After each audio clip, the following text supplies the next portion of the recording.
कराची हमारा है। ये जो दोस्त ने बात की कि कराची में लोग अफगानिस्तान से आ जाते हैं, खैबर पख्तूनख्वा से आ जाते हैं, पंजाब से, सिंध से आ जाते हैं। वो सिंध से आ जाते हैं, क्या है? कराची सिंध है, कराची सिंध है। किसी के बाप में मजाले में आने से रोके। कराची सिंध है, कराची सिंध रहेगा। आप बैठ के यहीं बैठ के हमें बैठ के आने से सिंध से लोग आ जाते हैं। आप होते कौन हो भाई कि सन ऑफ द सॉइल को बना करो कि आप सिंध से आ जाते हैं? कराची सिंध है, कराची सिंध रहेगा। जिसने ये ख्वाब देखा था, जिसने कोशिश की थी, वो लंदन में लॉक हो गया।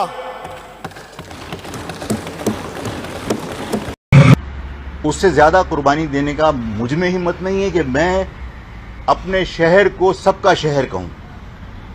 ये शहर उस वक्त सबका शहर होना चाहिए था जब यहां धूल उड़ती थी, जब यहां कीकर के दरख्तों के अलावा कुछ नहीं था।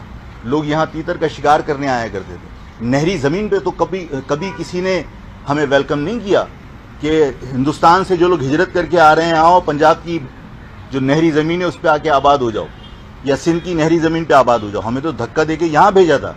जब इसको गुलिस्तान बना दिया तो फिर सबका दावा कि ये सब मतलब ये पाकिस्तान, मिनी पाकिस्तान है।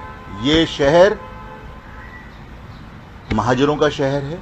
शहर कराची हो या सिंध का शहर हैदराबाद हो, यहां पर पाकिस्तान भर से जो लोग कमाने के लिए आते हैं वो यहां कमाने के लिए आए, हम उन्हें अपना भाई समझेंगे।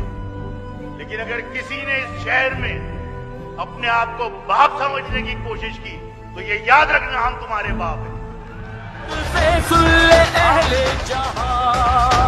अब महाजर